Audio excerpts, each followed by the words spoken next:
We open this special report with a rapidly unfolding incident in the far north, where temperatures have plunged to nearly minus 35 degrees Celsius.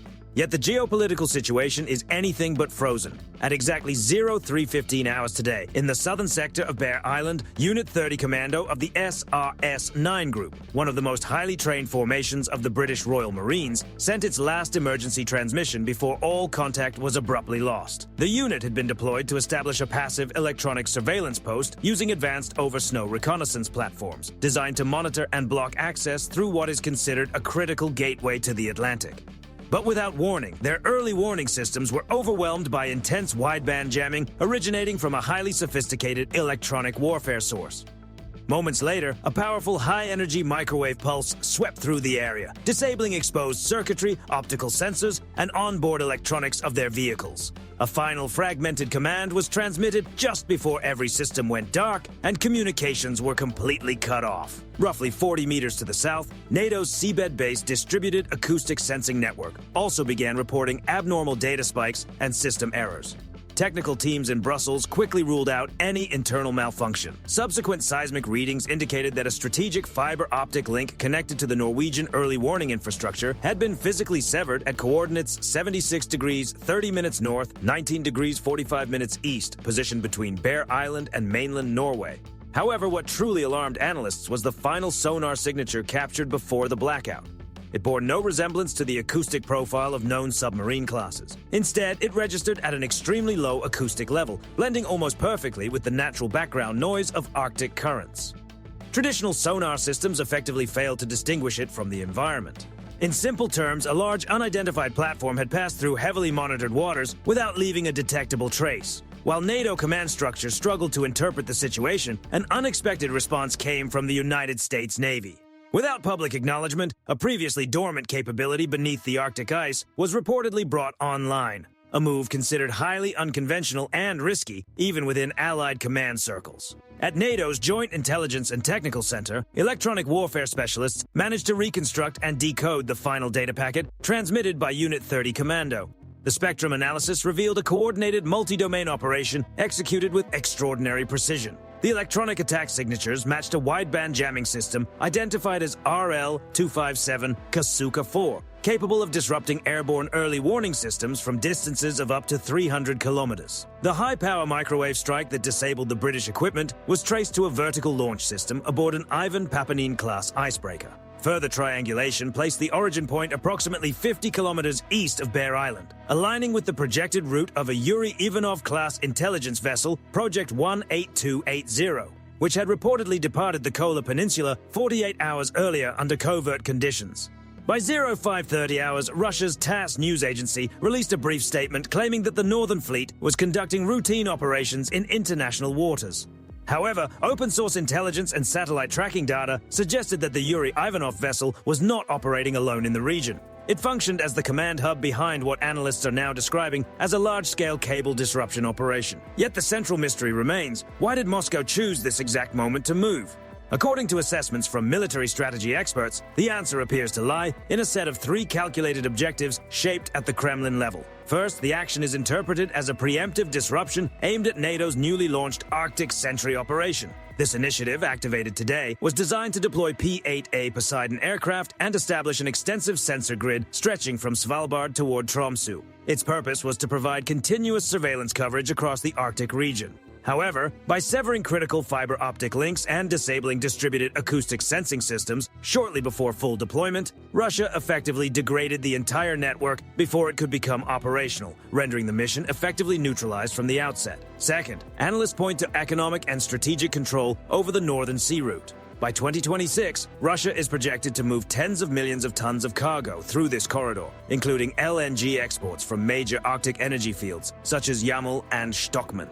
Maintaining uninterrupted control over this route is considered a strategic priority. With Western surveillance infrastructure compromised, naval assets, potentially including nuclear-powered submarines, could, in theory, operate escort missions for commercial convoys with significantly reduced risk of detection or interference.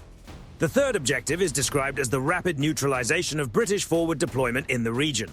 The United Kingdom had recently announced an expansion of its presence at Camp Viking, increasing troop levels to around 2,000 Royal Marines with the intent of strengthening a defensive posture across northern Norway.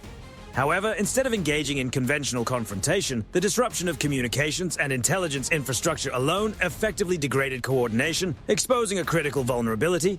Without networked awareness, even heavily equipped forces lose operational coherence. Attention has also turned to the unexplained low-frequency acoustic signature previously detected.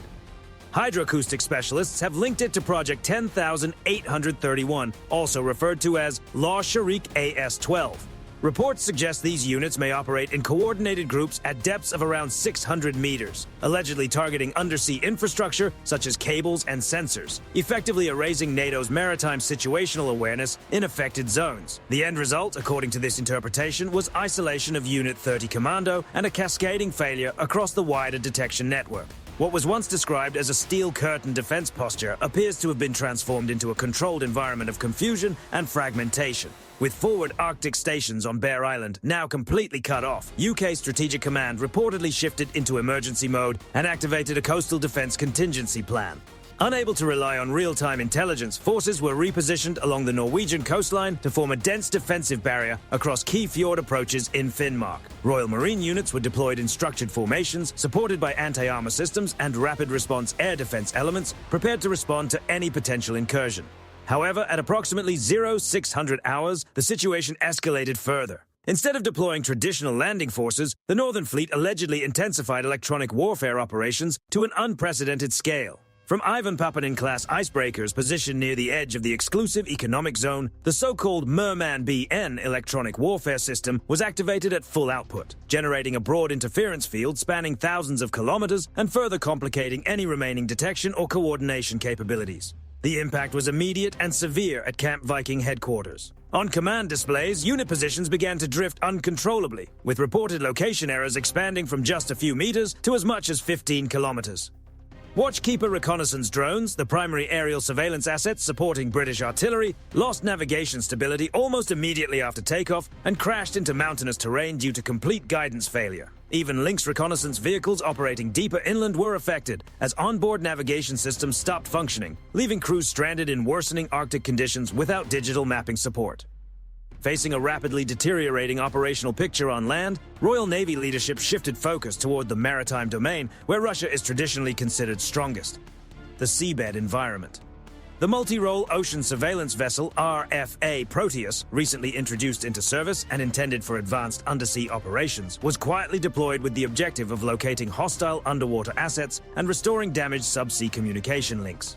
The ship released a coordinated group of Cetus Mark 39 autonomous underwater vehicles designed to operate as independent subsurface search units at depths approaching 1,000 meters.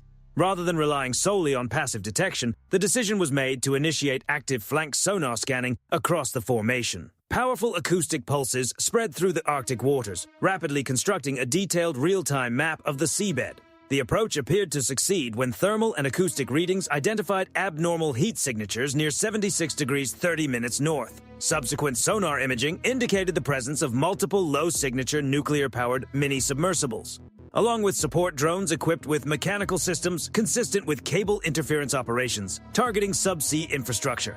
Target coordinates were immediately transmitted to a Norwegian Air Force P-8A Poseidon maritime patrol aircraft operating overhead.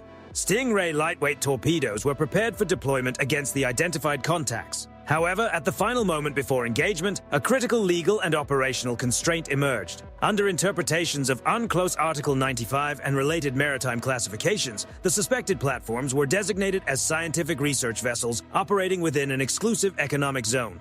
Engaging them directly risked being interpreted as an act of war, with immediate escalation consequences. That hesitation proved decisive. The active sonar emissions from the Cetus units had not only exposed the suspected submarines, but also triggered a pre-planned defensive response.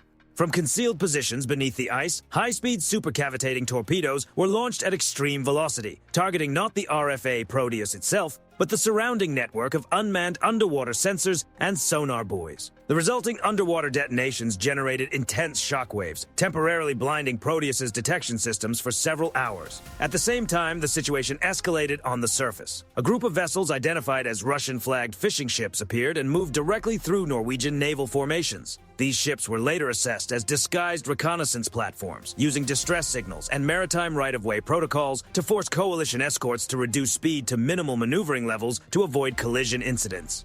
The final escalation came from orbit. A satellite identified as Cosmos 2553 reportedly activated low-power laser dazzling systems, temporarily disrupting optical sensors on Western reconnaissance satellites as well as commercial communication constellations. With space-based imagery degraded, underwater tracking disrupted, and surface movement constrained, NATO forces found themselves operating with severely reduced situational awareness across all domains. In this multi-layered information blackout, Russia achieved its operational objectives through coordinated actions across sea, surface, and space domains, without direct conventional engagement with NATO personnel. And at that moment, while London and Brussels were still trying to reassess the situation, deep beneath 400 meters of Arctic ice, a new development was already underway. The USS Seawolf, one of the quietest attack submarines ever deployed by the United States Navy, had been positioned in the area from the very beginning.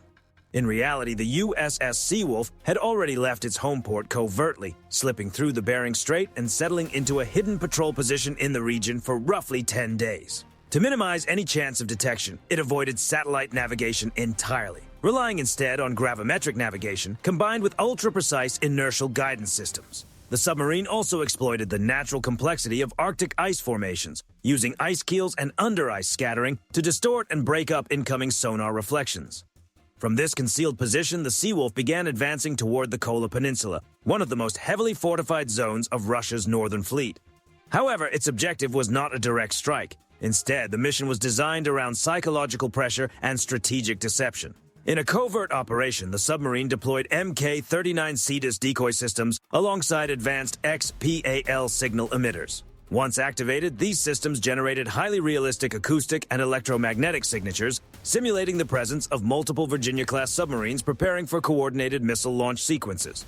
On Russian command systems, particularly within the Merman network, this created the illusion of a rapidly forming multi-submarine strike group closing in on the base from several directions. The effect was immediate. Multiple high-confidence contact tracks appeared across Russian tactical displays, triggering a severe escalation of threat perception. The situation forced Moscow into a strategic dilemma: continue pressure operations in the Norwegian sector, or redirect critical defensive assets to protect its own nuclear infrastructure in the Arctic. In response, Russian forces escalated their posture. Smart seabed minefields designated PMK-2 were activated, while two 160 strategic bombers deployed additional active sonar buoys to improve tracking coverage in contested waters.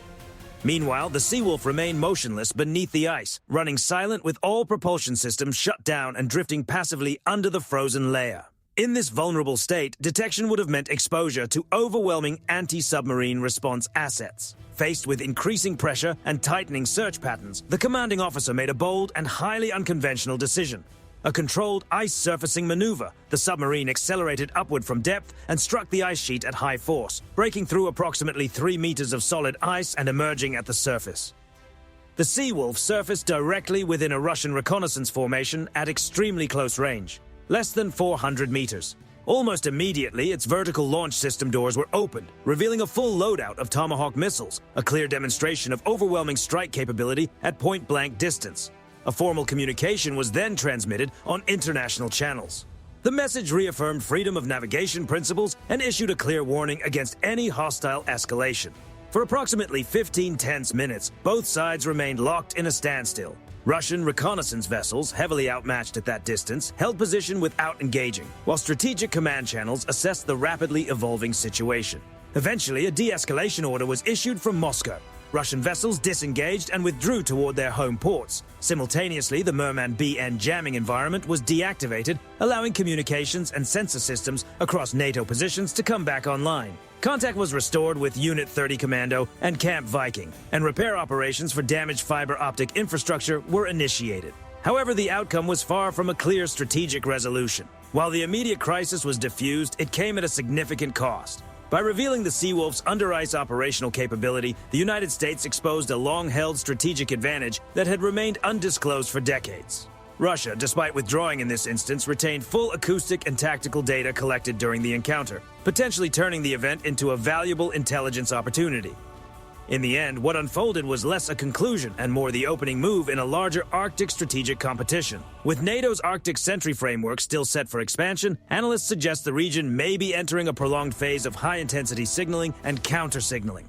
The central question remains unresolved. Did NATO truly secure a victory here, or did this confrontation simply reveal capabilities that were meant to stay hidden?